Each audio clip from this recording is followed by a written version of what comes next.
was curious a bit about the term you coined, embedded sustainability. Sure. Could you explain a bit for us Absolutely. what that means and how you came to it? This is a term we introduced about 10 years ago, and it was a result of researching how businesses deal with the issue of sustainability.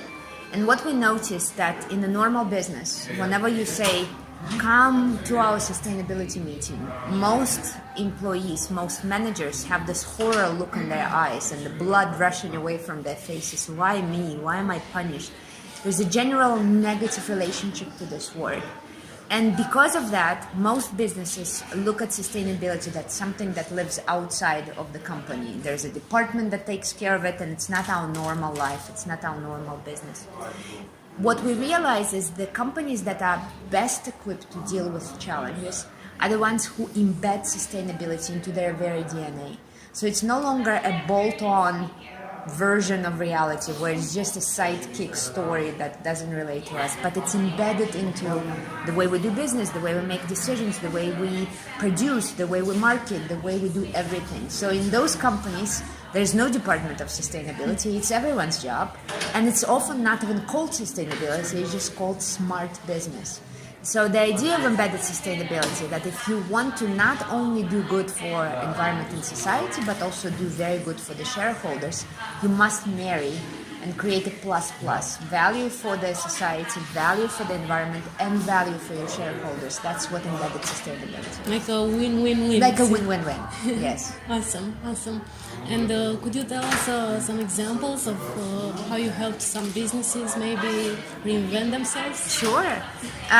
Most of our work is an accident, but I've been honored to be part of a number of beautiful projects throughout my life. My very first project was being part of a team working on a Green Mountain Coffee Roasters. It's a US company that was working on completely redesigning its relationship to the suppliers.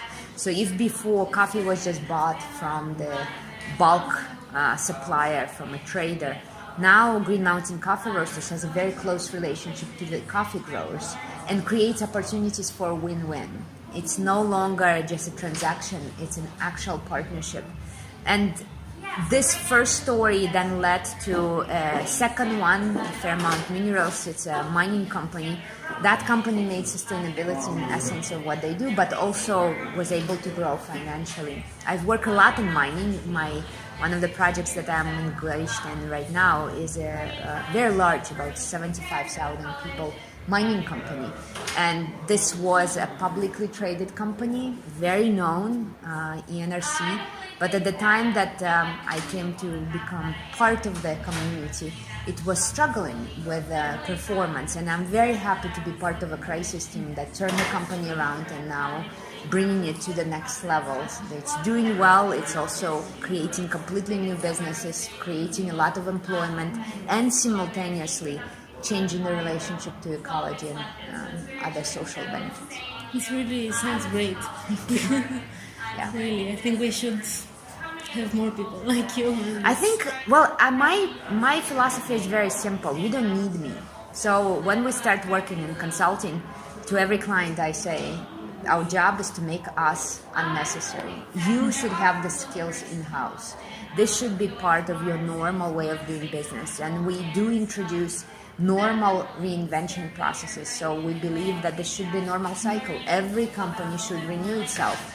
We create teams that do know how to do it. We train people how to do it. We create a process that allows everyone to really transform and go with the ups and downs of the market. So it's a normal part of life. So no, we don't need us. You need you. And you have those skills. You know, all of us are born reinventors. You have them from birth.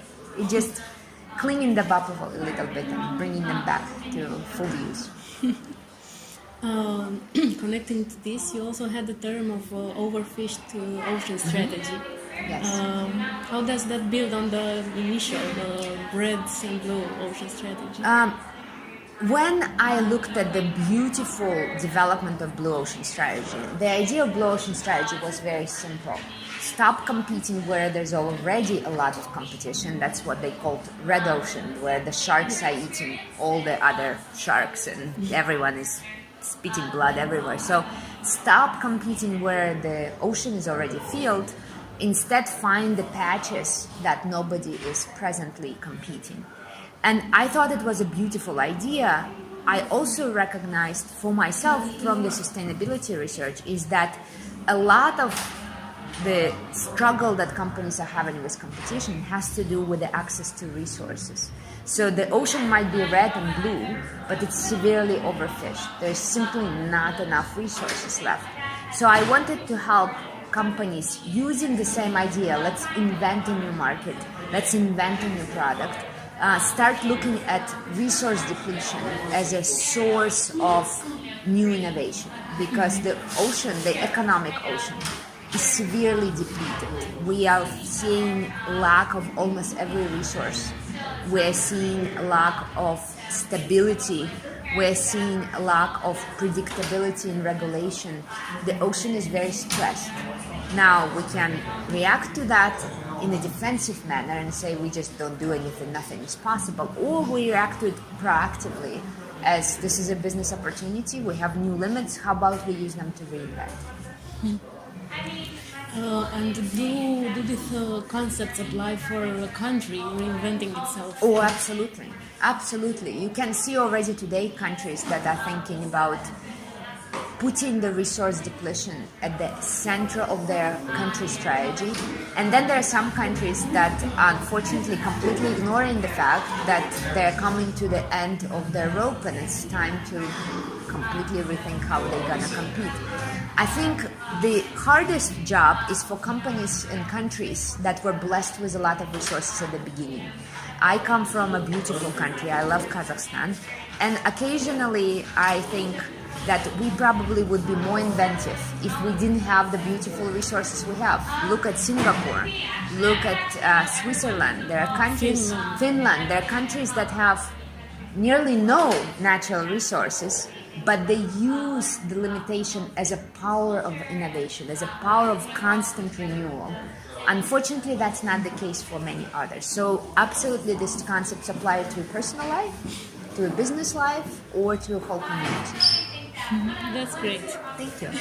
Anything else you would like to transmit to the business and brand community? I think the most important thing is I wanted to use this opportunity in Bucharest as the first time I speak publicly about Titanic syndrome. I think today this is an epidemic. Our arrogance, our unwillingness to see the facts, our attachment to past, how easy for us to say, oh, we've always done it this way, or we've done it 1,000 times. No, we don't need anything new.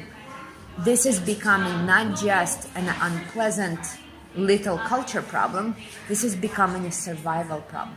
If before we could afford being arrogant because we had long life cycles, the world was living in a very slow pace, and you could become arrogant and still survive.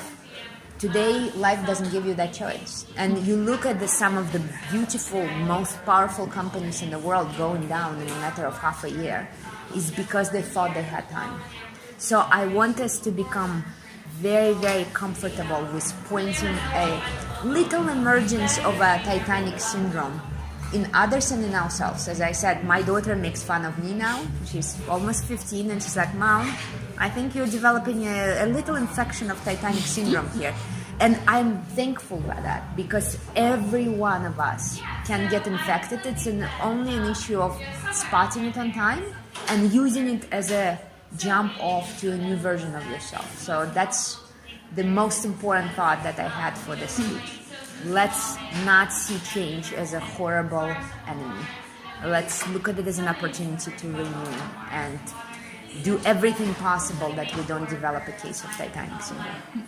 Thank you very much. Yeah, it's my really pleasure. Inspirational Thank and you. empowering. Thank you so